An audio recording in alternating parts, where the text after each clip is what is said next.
што сум денеска тука во Скопје и има веќе можност да се сретнам со премиерот и представниците на владата. И исто така се сретнам со новинарите и исто така дискутирав, разговарав со представниците на опозицијата за прашања кои што се поврзани со европскиот пат на вашата земја. Мојата порака до сите беше навистина многу јасна. Првин дека ние сме импресионирани од храбрите чекори кои што беа преземно само лидерите на вашата земја и се разбира на собранието во Атина за да го ратификуваат историскиот Преспански договор. И навистина тоа представува, тоа покажува дека пречките од минатото може да се надминат. Еднаш за секој се разбира ако постои решителност и политичка волја да се направи тоа. И навистина исто тоа представува еден пример дека нешто се овозможи од стана возможно, нешто што се не сметаше од многу луѓе како невозможно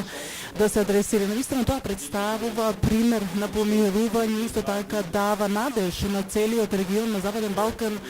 и исто така тоа значи тоа е лекција за храброст која што е релевантна исто така и за целата Европа како таква. Овој позитивен момент кој што е креиран, кој што е создаден треба да се одржи, да се сочува. Тоа представува еден од условите кои што беа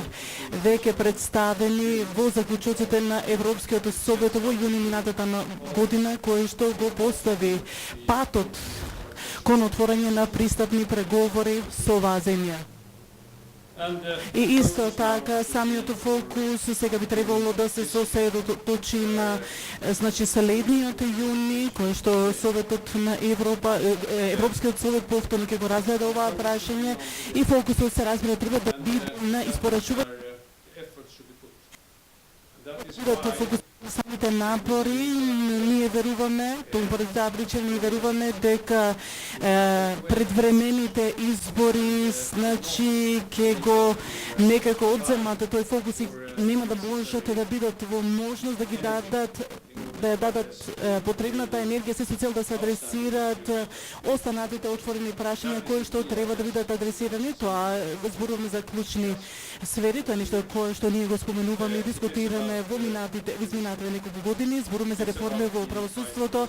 борбата против корупција и организиран криминал, исто така зборуваме за безбедностните служби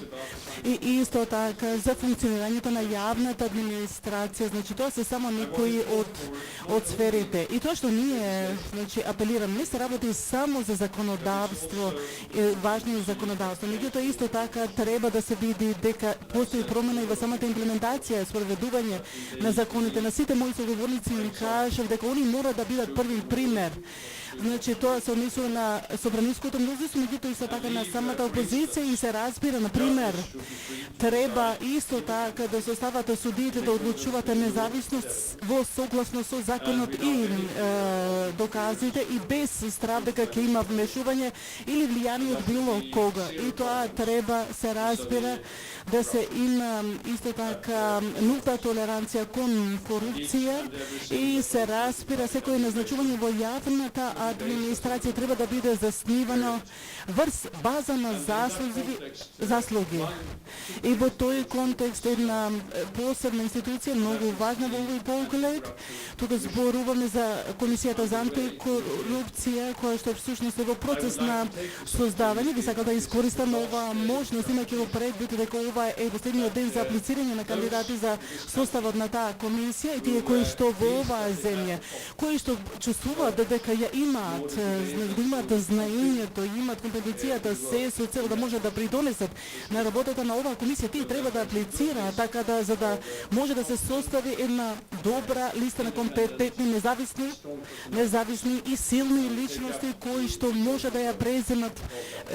важната улога на таа комисија и се разбира да може таа комисија да ги испорача вашата работа. Од наша страна ние остануваме силно посветени да ги поддржиме напорите за испорачување на реформи и се разбира дека работиме во правец на важните одлуки кои што ќе бидат преземени во јуни оваа година и се разберат кога ние ќе го произведеме нашиот извештај и веќе сме почнали со подготвителната работа и тога поради таа одблиску го мониторираме процесот кој што ќе биде постигнат во сите сфери, во сите области и се разбера дека ние сме во близок диалог, во блиска комуникација со сите релевантни чинители во оваа земја. Исто така можам да ви уверам дека ние ќе продолжиме да ги подржуваме овие напори со сите средства кои што ги имаме, се разбира кога зборуваме за техничката експертиза, меѓутоа исто така да помогнеме исто така со важната финансиска помош која што се обезбедува од страна Европската унија на вашата земја во различни сфери, како на пример кога зборуваме за инфраструктурата, исто така и другите прашања кои што се поврзани за добробита, за благосостојството на самите граѓани, се разбира дека нашата цел е да ви поддржиме вас во целта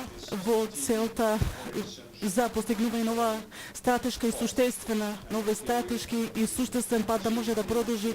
и се разбира дека ние токму поради тоа следните чекори ќе бидат многу важни на тој пат кој што е започнување на пристапните преговори.